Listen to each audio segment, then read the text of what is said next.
Welcome students. हम लोग पढ़ रहे थे story of the village Palampur. आज हम लोग पालमपुर की कहानी को वहाँ के गांव के निवासियों के कहानी के माध्यम से समझेंगे। जैसे डाला और रामकली जो हैं वो वहाँ के पुअर लैंडलेस फार्म लेबर्स हैं। हम लोग उनके सिचुएशन के बारे में जानेंगे कि लैंडलेस जो लेबर्स हैं उनकी क्या स्थिति है। हम लोग अभी तक फैक्टर्स ऑफ प्रोडक्शन में डील किए थे कि कोई भी चीज के उत्पादन के लिए आपको लैंड की आवश्यकता है, आपको लेबर की आवश्यकता है, आपको कैपिटल की आवश्यकता है और आपको एंटरप्रेनर जिसको कि ह्यूमन कैपिटल भी बोलते हैं उसकी आवश्यकता है। और ये चारों फैक्टर्स ऑफ प्रोडक्शन बहुत महत्वपूर्ण है उत्पादन के लिए। इनके बिना उत्पादन हो ही नहीं सकता है।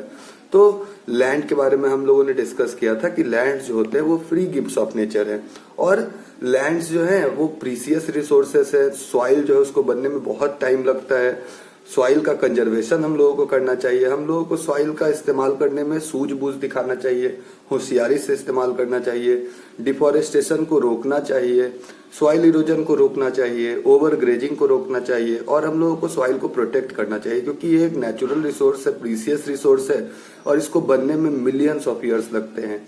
तो हम लोगों ने फैक्टर्स ऑफ प्रोडक्शन में लैंड के बारे में पढ़ा था। हम लोगों ने फैक्टर्स ऑफ प्रोडक्शन में लेबर, कैपिटल, एंटरप्रेन्योर सभी के बारे में पढ़ा था।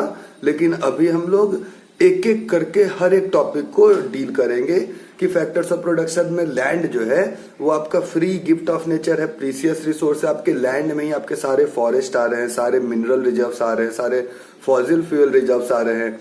तो लैंड बहुत जरूरी है प्रोडक्शन के लिए। लैंड के ऊपर ही कोई भी फैक्ट्री या कोई भी बिल्डिंग बनेगी जिसमें प्रोडक्शन होगा, चाहे प्रोडक्शन गुड्स का हो या सर्विसेज का हो। आप जानते हैं प्रोडक्शन गुड्स की भी हो सकती है और सर्विसेज की भी हो सकती है। जैसे अगर कोई प्रोडक्ट उत्पादन हो रहा है तो हम लोग बोलते हैं कि ये गुड्स का प्रोडक्शन हो रहा है, कोई सामग्री का उत्पादन हो रहा है। जैसे फल, सब्जी, अनाज, कुछ भी अगर उस तरीके का उत्पादन है या फिर हम लोग रोजमर्रा के घरेलू सामग्रियों का उत्पादन करें, जैसे घर में इस्तेमाल होने वाली चीजें, अगरबत्ती से लेके पेंसिल से लेकर के आपका बहुत सारा चीज घर में घरेलू कार्य में डेली इस्तेमाल होता है। तो सर्फ, साबुन, अगरबत्ती, बहुत सारा चीज इस्तेमाल होता है आपके घर में। तो उन सब चीजों का भी उत्पादन होता है और उनके उत्पादन के लिए भी चार फैक्टर्स ये महत्वपूर्ण हैं: लैंड, लेबर, कैपिटल, एंटरप्रेन्योर। चाहे कुछ का भी उत्पादन करना हो, आपका पेंसिल, बुक, कॉपी, ये सब भी जो फैक्ट्रियों में बनता है वो भी फैक्ट्री जमीन पर ही होते हैं। तो लैंड बहुत ही जरूरी आवश्यकता है कोई भी फैक्टर ऑफ प्रोडक्शन के लिए। तो सबसे पहली आवश्यकता और सबसे फोरमोस्ट और सबसे जरूरी वो है लैंड। उसके बाद है आपका लेबर। लैंड में हम लोग देखे थे कि भारत में 1960 के बाद से लैंड यूज पैटर्न में बदलाव आया था। वेस्ट लैंड्स को हम लोगों ने कल्टीवेबल लैंड में बदला था। पंजाब, हरियाणा, वेस्टर्न उत्तर प्रदेश के रीजन में आप लोगों ने देखा था 1960 के दशक के बाद वहां पर हरित क्रांति आई थी 1960 में और उसके बाद वहां पर बहुत ज्यादा बढ़ चढ़ करके HYV सीड्स का इस्तेमाल होने लगा। वहां पर जो वहां के किसान थे वो heavy insecticide, pesticide, weedicide, herbicide, fungicide का इस्तेमाल करने लगे। मॉडर्न मशीन्स जैसे कि ट्रैक्टर्स, हार्वेस्टर, थ्रेसर, ये सब टरबाइन, मोटर, जनरेटर, ये सब मशीनरीज की इस्तेमाल होने लगी खेती में जो कि पहले नहीं होती थी। तो इस तरीके से 1960 के बाद जो हरित क्रांति आई उसमें जो खेती में जो बदलाव आए उससे बहुत असर जमीन पर भी पड़ा। जब आपको पता है जो HYV सीड्स होते हैं, HYV सीड्स में बहुत ज्यादा इरिगेशन की जरूरत होती है, उनको बहुत ज्यादा सिंचाई की आवश्यकता होती है, रेगुलरली उनको पानी से सींचना होता है खेतों को। जो ट्रेडिशनल मेथड के जो क्रॉप्स होते थे वो बहुत ही रेजिस्टेंट होते थे, वो क्रॉप वो कम पानी में भी अपना गुजारा कर लेते थे। लेकिन ये जो HYV सीड्स हैं इनको बहुत ज्यादा मात्रा में पानी की आवश्यकता होती है और इसलिए खेतों को बहुत ज्यादा इरिगेट करना पड़ता है। तो अगर आप बहुत ज्यादा इरिगेट करेंगे, बहुत ज्यादा सिंचाई करेंगे तो उसमें पानी की खपत तो होगी। वो पानी कहाँ से आएगा? वो पानी हम लोग अंडरग्राउंड वाटर से, ट्यूबवेल से निकालते हैं और इसकी वजह से समस्या उत्पन्न होती है कि ग्राउंड वाटर टेबल डिप्लीट हो जाता है। जो हम लोगों का अंडरग्राउंड वाटर है उसका जो सरफेस का जो अंडरग्राउंड वाटर का जो सरफेस है वो नीचे चला जाता है। वाटर टेबल का नीचे जाने का मतलब अंडरग्राउंड वाटर सरफेस का नीचे चला जाना, ठीक है। तो इससे क्या होता है कि पानी और गहराई में चली जाएगी और आपको उसको निकालने में और ज्यादा एनर्जी खर्च करना होगा और ये बहुत ही प्रीसियस रिसोर्स है। जो ग्राउंड वाटर है वो बहुत प्रीसियस रिसोर्स है, हम लोगों को उसका बहुत ही बुद्धिमानी से इस्तेमाल करना चाहिए। वो ग्राउंड वाटर जब वर्षा होती है तो पानी रिस्क करके जमीन से परकोलेट होकर के नीचे जाते हैं, तो वो ग्राउंड वाटर टेबल को मेंटेन करते हैं। तो वो ग्राउंड वाटर टेबल आने में बहुत लंबा समय लगता है, तो उसको हम लोगों को सेव करके रखना चाहिए, उसको हम लोगों को बुद्धिमानी के साथ इस्तेमाल करना चाहिए, उसका वेस्टेज नहीं करना चाहिए। लेकिन HYV सीड्स की जब खेती होती है तो उसमें इरिगेशन की बहुत ज्यादा आवश्यकता होती है और उसमें फील्ड्स को बहुत ज्यादा इरिगेट करना होता है, रेगुलरली एकदम शॉर्टर इंटरवल्स पे उसको रेगुलेट करना होता है, उस पे इरिगेट करना होता है उन फील्ड्स को, तो जिसकी वजह से ग्राउंड वाटर टेबल डिप्लीशन जैसी समस्या उत्पन्न होती है। अब जब हम लोग हेवी यूज करते हैं फर्टिलाइजर्स की, पेस्टिसाइड की, वीडीसाइड की, फंजीसाइड की, हर्बिसाइड की, इंसेक्टिसाइड की, रोडेंटिसाइड की, तो आप जानते हैं ये केमिकल्स हैं, ये रसायन हैं। इन रसायनों के कुछ दुष्प्रभाव होते हैं, बैड इफेक्ट्स होते हैं।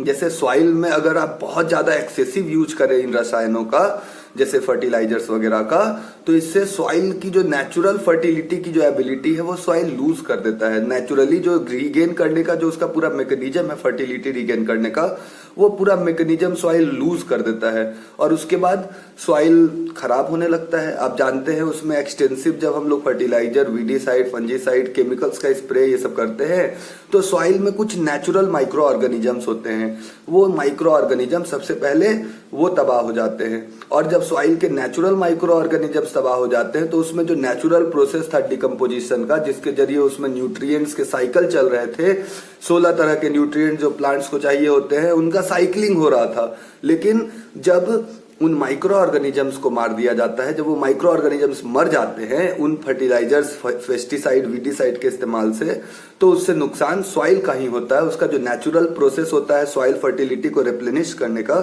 वो नेचुरल प्रोसेस डिस्टर्ब हो जाता है और इससे सॉइल में बहुत नुकसान होता है। हम लोगों को सॉइल को बहुत ही सूझबूझ के साथ इस्तेमाल करना चाहिए, उसको कंजर्व करना चाहिए, जितना हो सके उसको साफ रखना चाहिए, उसमें वेस्टेज थ्रो नहीं करने चाहिए, उसमें हम लोगों को बचना चाहिए फर्टिलाइजर्स और केमिकल्स के इस्तेमाल से। हम लोगों को ज्यादा से ज्यादा ऑर्गेनिक और नेचुरल मेथड्स को अडॉप्ट करना चाहिए। हम लोगों को ऑर्गेनिक फार्मिंग को प्रोत्साहन देना चाहिए, उसको बढ़ावा देना चाहिए और फर्टिलाइजर्स के इस्तेमाल को कम से कम मिनिमाइज करने की कोशिश करनी चाहिए हमें, चाहे वो फर्टिलाइजर्स की इस्तेमाल हो, चाहे आपके वीडीसाइड, फंजीसाइड, हर्बिसाइड, ये जितने भी आपके केमिकल्स हैं उनको आप कम से कम इस्तेमाल करें और ज्यादा प्राकृतिक साधनों पर, प्राकृतिक स्रोतों पर उस पर आश्रित रहे, जैसे कि मैन्योर, जो खाद है, जो गाय का गोबर है, उन सब चीजों का इस्तेमाल करें। उससे मिट्टी की फर्टिलिटी बढ़ती है। आपको पता है गाय के गोबर में कुछ बैक्टीरिया पाए जाते हैं जो कि बहुत यूजफुल बैक्टीरिया है और वो सॉइल प्रोडक्टिविटी, सॉइल का जो फर्टिलिटी है उसको बढ़ाते हैं। तो आपको गोबर इस्तेमाल करना चाहिए, आपको मैन्योर्स इस्तेमाल करना चाहिए, आपको वर्मी कंपोस्ट इस्तेमाल करना चाहिए, जो आप खुद से स्वयं नेचुरली जो वेजिटेबल पील, जो लीव्स, ये सबसे जो आप खाद बनाएंगे गड्ढा खोद के, आप जानते हैं आप खुद से अपना कंपोस्ट मैन्योर तैयार कर सकते हैं। तो वो जो आप तैयार करेंगे उसी का आप अगर खेतों में इस्तेमाल करेंगे तो ये प्राकृतिक मेथड होगा, इससे मिट्टी को बहुत फायदा होगा और मिट्टी को हम लोग बचा पाएंगे, संरक्षित रख पाएंगे। सॉइल को संरक्षित रखने की बहुत आवश्यकता है। उसके इस्तेमाल के समय हम लोगों को बुद्धिमानी और सूझबूझ के साथ उसे इस्तेमाल करना चाहिए, क्योंकि एक नेचुरल रिसोर्स है। इसे बस हम लोगों को फ्री गिफ्ट ऑफ नेचर के रूप में नहीं लेके चलना है, ये बहुत ही कीमती गिफ्ट है नेचर का। इसको हम लोगों को प्रोटेक्ट करना है, वाइजली यूज करना है, जुडिशियसली यूज करना है और मैनेज्ड वे में यूज करना है। तो इसी को तो हम लोग सॉइल कंजर्वेशन कहते हैं। The wise, judicious and managed use of resources is known as conservation. And when we do this with soil, when we use soil wisely, when we use soil judiciously, when we use soil in an intelligent manner, then we say that we are doing soil conservation. So we should promote soil conservation and we should protect our soil, we should protect our land so that it could be enjoyed by coming future generations. We should use it in such a manner, in such a way that our current requirements are also fulfilled, but it doesn't compromise the needs of the future generation, and that is sustainable development. So with regard to soil, we should always conserve it and do the sustainable development. We should use it in a sustainable manner, so it do not get exhausted and depleted and do not loses its fertility. The soil fertility is very crucial. We have to protect it. We are the wise animals, so it is our responsibility. We have ruined it, we have exploited it, so it is our responsibility to protect it, to conserve it, and provide it conservation and safety, so that it could last for very long time and our coming future generations could also enjoy from these natural resources. So we should use it in a wise and judicious and intelligent manner. We should use it in a managed way, and we should be cautious during using fertilizers and other chemical sprayers. We should always adopt organic method. Suppose if we want to kill the pests, if we want to kill the insects that might come in the fields, अगर आप लोग चाहते हैं कि जो कीड़े हैं, जो इंसेक्ट्स हैं, उन्हें मारना है, तो आप इंसेक्टिसाइड ना इस्तेमाल करके आप अपने फील्ड में मेंढक छोड़ सकते हैं, फ्रॉक्स को छोड़ सकते हैं. वो फ्रॉक्स उन कीड़ों को खा लेंगे और उससे कोई केमिकल भी सॉइल पे नहीं पड़ेगा, आपका सॉइल भी प्रोटेक्ट हो जाएगा और फूड चेन का आप इस्तेमाल करके अपने फील्ड्स को पेस्ट्स के अटैक से बचाएंगे, इंसेक्ट से बचाएंगे. और आपका तरीका है कि आपके खेत में अगर रॉडेंट्स बहुत ज्यादा है, अगर चूहे बहुत ज्यादा है, छुछुंदर, मूल, मुस्क्रैट, रैट, ये सब अगर बहुत ज्यादा है आपके खेत में, तो आप क्या करेंगे? तो वैसी स्थिति में आप एक तो रैट किल दवा भी यूज कर सकते हैं, लेकिन वो एक केमिकल मेथड है. मान लीजिए वो चूहा अगर नहीं खाया और वो रिस्क करके जमीन से ग्राउंड वाटर में पहुंच गया या फिर सॉइल में रह गया, तो वो सॉइल को पॉल्यूट करेगा, ग्राउंड वाटर को पॉल्यूट करेगा. और चूहा अगर खा भी लिया उसको और वो चूहा के जरिए किसी दूसरे हायर ऑर्गेनिज्म जो कि उसको खा रहे हैं उसमें चला गया, तो बायो मैग्निफिकेशन हो जाएगा. तो केमिकल मेथड से हम लोगों को जितना हो सके बचना चाहिए, ऑर्गेनिक मेथड को अडॉप्ट करना चाहिए. हम लोगों को वहां पर अगर चूहे हैं तो उनको मारने के लिए जो नॉन पॉइजनस स्नेक्स है उनको हम लोग फील्ड्स में छोड़ सकते हैं. जो नॉन पॉइजनस स्नेक है उससे आपको भी नुकसान नहीं होगा, चूहे भी मर जाएंगे, सॉइल भी बच जाएगा, ग्राउंड वाटर भी बच जाएगा. तो हम लोगों को इस तरीके से ऑर्गेनिक मेथड्स को अडॉप्ट करना चाहिए, जितना हो सके केमिकल से बचना चाहिए. अगर आपको स्टेराइल करना है मीडियम को, अगर आपको साफ सुथरा करना है, तो उसमें भी आप केमिकल्स ना डाल के अगर आप बॉइलिंग का प्रोसेस को इस्तेमाल करें, उसको अडॉप्ट करें, पैस्चुराइजेशन के प्रोसेस को अडॉप्ट करें, तो ये सब आपके कुछ ऑर्गेनिक मेथड होंगे. बल्कि अगर आप सीधे जाकर के केमिकल से स्प्रे कर देंगे स्टेराइल करने के लिए मीडियम को, जैसे आपको पता है कोई भी सबस्ट्रेट को अगर आपको स्टेराइल करना है, अगर आपको डिसइंफेक्ट करना है उसको, उसमें कोई भी माइक्रो ऑर्गेनिजम्स को नहीं बचने देना है, अगर उसको आपको खेती में इस्तेमाल लाना है, तो आप क्या करते हैं? आप केमिकल से उस पर स्प्रे करके फ्यूमिगेशन करवा के उसको क्लीन कर देते हैं, उसको माइक्रो ऑर्गेनिजम से फ्री कर देते हैं. तो इस तरीके से होता क्या है, जब आप केमिकल्स का स्प्रे करते हैं तो कुछ केमिकल्स के ट्रेसेस उन फार्मर्स के बॉडी में भी जाते हैं, उनके शरीर के अंदर भी वो ट्रेसेस पहुंचते हैं, उनको भी लॉन्ग टर्म समस्या देते हैं, बहुत सारी बीमारियां पैदा करते हैं. उनके फ्यूम्स में, उन केमिकल्स के फ्यूम्स में कई बार कार्सिनोजेनिक सब्सटेंसेस होते हैं, कार्सिनोजेंस होते हैं, जो कि कैंसर प्रोड्यूसिंग एलिमेंट्स होते हैं और उनसे उनको कैंसर जैसी गंभीर बीमारी हो सकती है, खतरनाक जानलेवा बीमारी हो सकती है. तो इससे किसानों को बचना चाहिए. जितना हो सके वो ऑर्गेनिक मेथड को अपनाएं. स्प्रे करने वाला जो केमिकल्स को स्प्रे करने का मेथड है उससे परहेज करे, बचे. उससे मिट्टी की भी लाइफ बढ़ेगी, सॉइल फर्टिलिटी भी बढ़ेगी, सॉइल का जो लॉन्जेविटी है वो भी बढ़ेगा, और साथ ही साथ ग्राउंड वाटर को भी हम लोग प्रोटेक्ट करेंगे, अपने आप को भी प्रोटेक्ट कर सकेंगे, और इस जीव जगत के बाकी जीव जंतुओं की भी हम लोग सुरक्षा कर सकेंगे. तो हम लोगों को हमेशा ऑर्गेनिक मेथड्स पर ही जोर देना चाहिए, और इनऑर्गेनिक मेथड्स को हम लोगों को कम से कम यूज करना चाहिए, मिनिमाइज करना चाहिए. आप लोग जानते हैं जब HYV सीड्स के इस्तेमाल हुए वहां पंजाब, हरियाणा और उत्तर प्रदेश में, तो आप वहां पर का जो सॉइल था लॉन्ग रन में आपको पता है कि जब इस तरीके से फार्मिंग होगा कि HYV सीड्स इस्तेमाल होगा, हेवी फर्टिलाइजर्स होगा, हेवी इरिगेशन होगा, लॉन्ग रन के लिए चलने वाली बात नहीं है, और इससे मिट्टी जल्द ही खराब हो जाएगी. और ऐसा ही हुआ पंजाब, हरियाणा और वेस्टर्न उत्तर प्रदेश के इलाकों में। आपको पता है आपका जो पालमपुर गांव है वो वेस्टर्न यूपी के इलाके में पड़ रहा है। ये एक फिक्सियस गांव है, ये एक काल्पनिक गांव है, लेकिन फिर भी ये गांव जो है आपके किताब में ये पड़ रहा है आपके वेस्टर्न उत्तर प्रदेश के इलाके में। हम लोगों ने इस गांव में लैंड डिस्ट्रीब्यूशन के बारे में पढ़ा था कि किसके किसके पास कितना कितना लैंड है। हम लोगों ने देखा था कि 80 अपर कास्ट फैमिली जो थी वही ज्यादातर लैंड होल्डिंग रखी हुई थी, उन्हीं के पास मैक्सिमम लैंड था। ज्यादातर जो वहां के जमीन थे वो उन्हीं 80 अपर कास्ट फैमिली के लोगों के पास थे, और जो 150 दलित फैमिली थे, जो 150 शेड्यूल्ड कास्ट फैमिली थे, उनके पास तो बेचारों के पास कोई लैंड ही नहीं था। वो लैंडलेस थे, वो लैंडलेस लेबर के रूप में, लैंडलेस लेबर के रूप में काम करते थे, और दूसरे खेतों में, दूसरे नॉन फार्म एक्टिविटीज में वो लेबर्स के रूप में काम करते थे। तो उनके पास तो 150 दलित परिवारों के पास तो कोई जमीन ही नहीं था। 60 परिवार जो कि लार्ज फैमिलीज थे, ऊंचे घरानों के परिवार थे, हायर कास्ट के लोग थे, उनके पास 2 हेक्टेयर से ज्यादा की जमीन थी। कुछ तो किसान ऐसे थे जिनके पास 10 हेक्टेयर से भी ज्यादा जमीन थी। 240 ऐसे परिवार थे जिनका कि 2 हेक्टेयर से भी कम का जमीन था। तो आप देखें कि लेबर लैंड जो है वो सभी का इक्वल नहीं है। पालमपुर में लैंड डिस्ट्रीब्यूशन में इनइक्वलिटी है, लोगों के पास समान जमीन सभी के पास नहीं है। तो इससे समस्या उत्पन्न होती है कि कुछ लोग जो हैं वो लैंड ओनर हैं, वो प्रोप्राइटर हैं, और कुछ लोग जो हैं वो लैंडलेस लेबर हैं।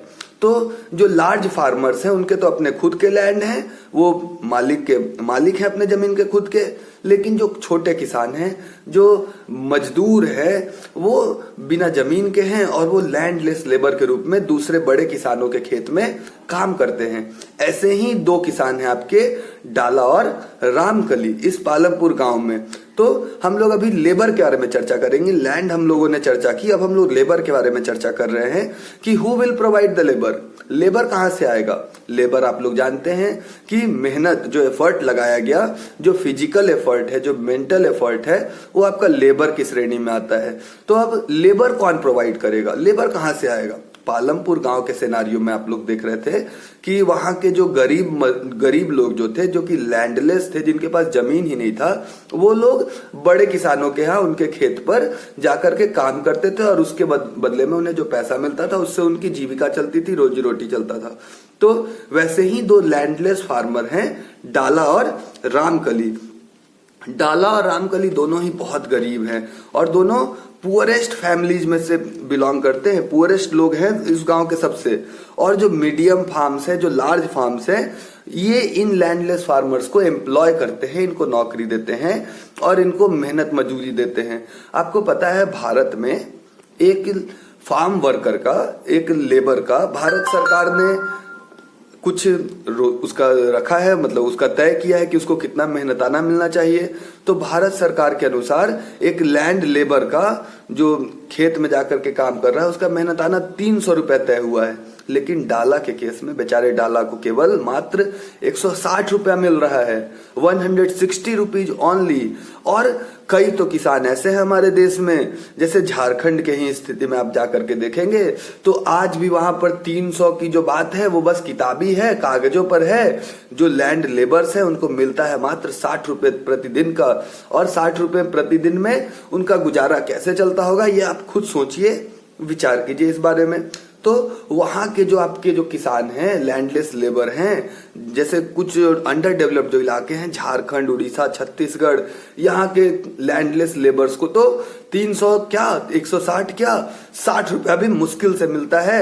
वो भी बहुत कम वर्किंग डेज होता है, वो भी बहुत कम वर्क होता है।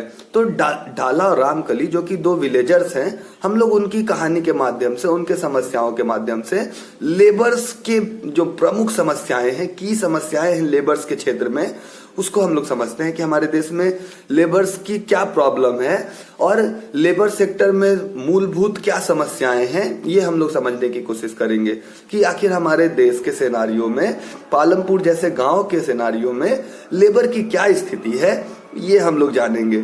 तो आप लोग देखे हैं कि लॉकडाउन जब लगता है, पिछले साल भी आप लोग देखे थे, इस साल भी देखे थे कि जैसे ही लॉकडाउन लगता है, माइग्रेंट लेबर का एक बहुत बड़ा समूह, बहुत बड़ा झुंड बिहार, यूपी जैसे राज्यों के तरफ कूच करना शुरू करता है। तो ये जो माइग्रेंट वर्कर्स हैं ये आखिर बिहार और यूपी से उन अलग अलग जगहों में गए क्यों थे? जैसे कि आपके पंजाब में, हरियाणा में, जयपुर में, मुंबई में, बेंगलोर में, कोलकाता में, चेन्नई में, नागपुर में, ये आखिर क्यों गए थे? ये यूपी और बिहार में ही रह के क्या इन्हें यूपी बिहार में रोजगार नहीं मिला? क्या इन्हें जीविका का साधन नहीं मिला? क्या इन्हें शिक्षा का साधन नहीं मिला? क्या वजह थी जिसकी वजह से इन्हें दूसरे राज्यों की ओर कूच करना पड़ा, माइग्रेशन करना पड़ा, और जब आपदा की स्थिति आई तो अपने घर के लिए ऐसे भाग करके, पैदल चल करके मीलों इन्हें वापस आना पड़ा? तो आखिर क्या कारण था जिसकी वजह से ये उन दूर राज्यों में गए और बाद में फिर दर बदर की ठोकरें खाते हुए, पैदल चलते हुए, रेल से कटते हुए वो अपने घरों तक लौटे? तो कितनी दर्दनाक, पीड़ादायक उनकी स्थिति थी, व्यथा थी। तो इस तरीके से आखिर क्यों ये समस्या उत्पन्न होती है कि यहाँ के लेबर्स, जो बिहार और यूपी के जो लेबर्स हैं, वो बाहर राज्यों में जाकर के काम करते हैं, पंजाब हरियाणा में। और किस तरह का काम? खेतों में मजदूर का काम, खेतों में मजदूर का काम करते हैं वे। फिर से रिक्शा चलाने का काम, ऑटो खींचने का काम, तो इस तरीके के सामान ढोने का काम, तो इस तरीके का वो काम करते हैं। फिर से फिटिंग का, वायरिंग का, प्लम्बरिंग का, इस तरह का भी बहुत सारा काम है। कंस्ट्रक्शन एक्टिविटीज से जुड़ा हुआ बहुत सारा काम है। फिर से कुछ लोग पढ़े लिखे भी होते हैं तो वो भी काम करते हैं बाहर में, वो भी उनका कुछ ऊंचे पद पे भी वो काम करते हैं। तो आखिर वो बिहार से बाहर क्यों गए, यूपी से बाहर क्यों गए? तो बिहार और यूपी में उन्हें बढ़िया मजदूराना, मेहनताना नहीं मिल रहा था, उनका वेज नहीं मिल रहा था, इस वजह से वो गए होंगे। या फिर उन्हें कम काम मिल रहा हो, या फिर उन्हें काम ही ना मिल रहा हो, या फिर ऐसा हो कि वर्किंग डेज कम हो काम का। तो ये सब समस्याएं उन्हें अगर बिहार यूपी में होगी तभी तो वो बाहर गए होंगे। या तो उन्हें काम कम मिल रहा हो, मेहनताना कम मिल रहा हो, काम के दिन कम हो, ये सब कुछ कारण रहे होंगे जिसके वजह से वो अपनी सुरक्षा के लिए, अपने सिक्योरिटी के लिए, अपने परिवार को बढ़िया से चलाने के लिए, उनको बढ़िया से पैसा और उनका शिक्षा, स्वास्थ्य सबका केयर करने के लिए, ताकि वो अफोर्ड कर सके सब कुछ को, वो बाहर गए मजदूर के रूप में खटने के लिए। ठीक है, तो डाला और रामकली जो कि लैंडलेस फार्म लेबर्स हैं, इनके पास ज्यादा जमीन नहीं है। डाला अपने हालात के बारे में रामकली से कंप्लेन कर रहा है, उसको बता रहा है कि उसका कितना बुरा सिचुएशन है अभी। डाला, आप जानते हैं कि भारत सरकार ने 300 रुपया मजदूरों को देने के लिए कहा है, लेकिन डाला को मात्र 160 रुपये ही मिल पाता है डेली का।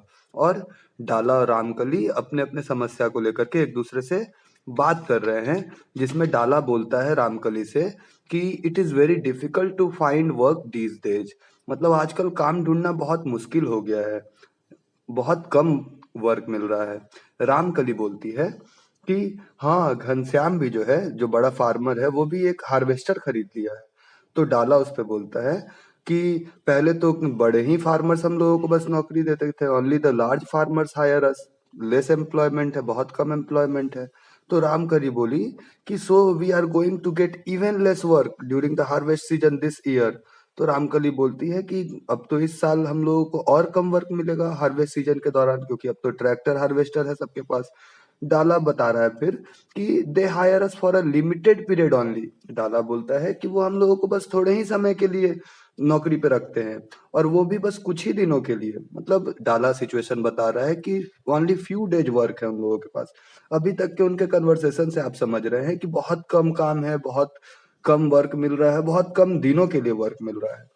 फिर आप देखें कि डाला जो है वो बड़े फार्म वाले ही उसे बस हायर करते हैं। रामकली बता रही है कि इस बार तो और कम वर्क मिलेगा, क्योंकि मालिकों ने हार्वेस्टर, थ्रेसर और जनरेटर ये सब खरीद लिया है, तो और कम वर्क है इस बार।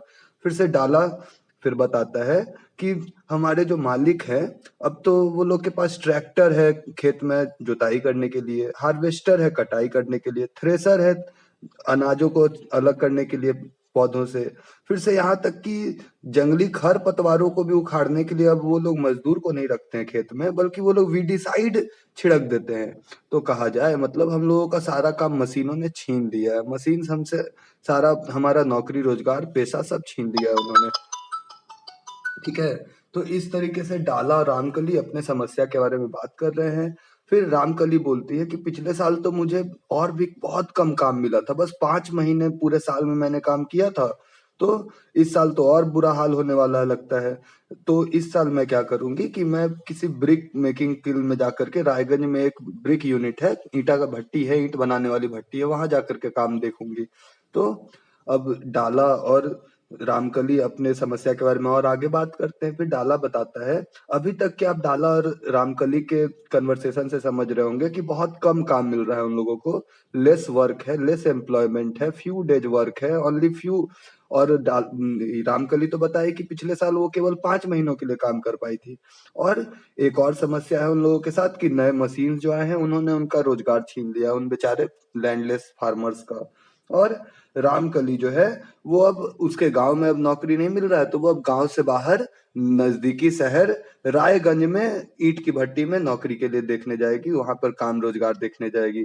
फिर डाला बताता है रामकली को कि मेरा मेरा जो उधार बाकी है बहुत ज्यादा लोगों से, मैंने लोकल मनी लेंडर से 2,000 रुपये लिया है। और 1,000 रुपया मैंने तो पिछले समर में लिया था उससे, जब कोई काम नहीं था अवेलेबल, कोई गर्मियों के दिन में जब खेतों में कोई काम नहीं था, तो 1,000 तब लिया था मैंने और 2,000 और लिया है। तो मेरे ऊपर बहुत अभी उधार हो गया है, बहुत कर्ज हो गया है।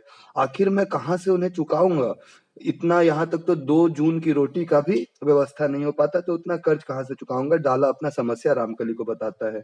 फिर रामकली बोलती है कि मतलब आप देख रहे हैं कि डाला जो है वो डेप्ट के जाल में फंस चुका है, डेप्ट के अंदर है, उधार कर्ज के अंदर डूबा हुआ है।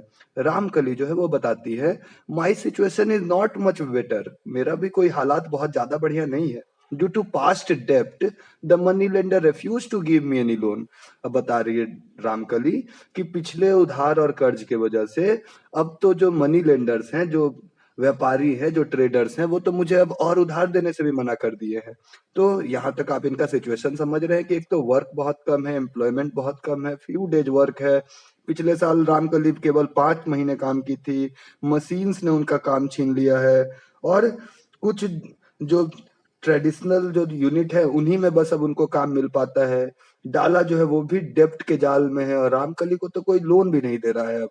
तो दोनों की समस्या को आप समझ पा रहे हैं। उनका वेजेस बहुत कम है, उनको पैसा बहुत कम मिलता है। वेजेस जो होते हैं वो कैश के रूप में होते हैं, या फिर कभी कभी वो अनाज फसल, या फिर कभी कभी भोजन के रूप में भी होते हैं। वेजेस जो है वो क्षेत्र से क्षेत्र में अलग अलग मिलते हैं। जैसे आपको मैंने पहले ही बताया कि बिहार, झारखंड, छत्तीसगढ़, यहाँ के मजदूरों को बहुत कम मेहनताना मिलता है, जबकि वही मजदूरों को पंजाब हरियाणा में सरकार से जो तय किया गया है कि 300 रुपया मिलेगा, वो मिल पाता है। इसी वजह से वो लोग अपना तय मेहनताना पाने के लिए वो लोग बिहार, यूपी, छत्तीसगढ़, झारखंड, उड़ीसा, ये सब राज्यों से दूसरे राज्यों की तरफ कूच करते हैं, माइग्रेशन करते हैं। फिर से रीजन टू रीजन तो है ही ये वैरायटी, साथ ही साथ क्रॉप टू क्रॉप भी उनको अलग अलग दाम मिलता है। फार्म एक्टिविटी से नॉन फार्म एक्टिविटी में भी अलग अलग पैसा मिलता है। सोइंग, हार्वेस्टिंग, ये सब का भी कीमत अलग अलग होता है, उस समय भी उन लोगों का वेज अलग अलग होता है। तो उनके काम के अंतराल में भी बहुत ज्यादा अंतर होता है, रेगुलर वर्क नहीं होता है उनका।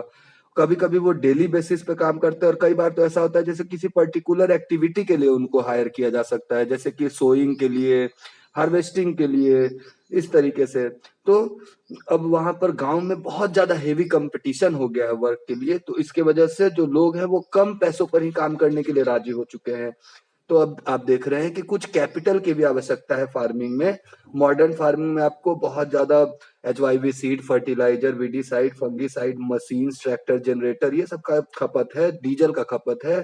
तो ऐसे ही एक वहां की स्मॉल फार्मर है सविता, जो कि वीट बोती है अपने 1 हेक्टेयर के लैंड पे, और उसको भी अब पैसों की आवश्यकता है। तो वो पैसे लेती है मनी लेंडर से, सेठ तेजपाल सिंह से। और जो टर्म्स और कंडीशन होते हैं लोन के, वो बहुत ही रफ होते हैं, बहुत ही हार्श होते हैं, और बहुत ही हायर रेट ऑफ इंटरेस्ट पे लोन्स उनको मिलता है। तो ऐसी कुछ समस्याओं से लेबर जो है वहां के वो जूझ रहे हैं।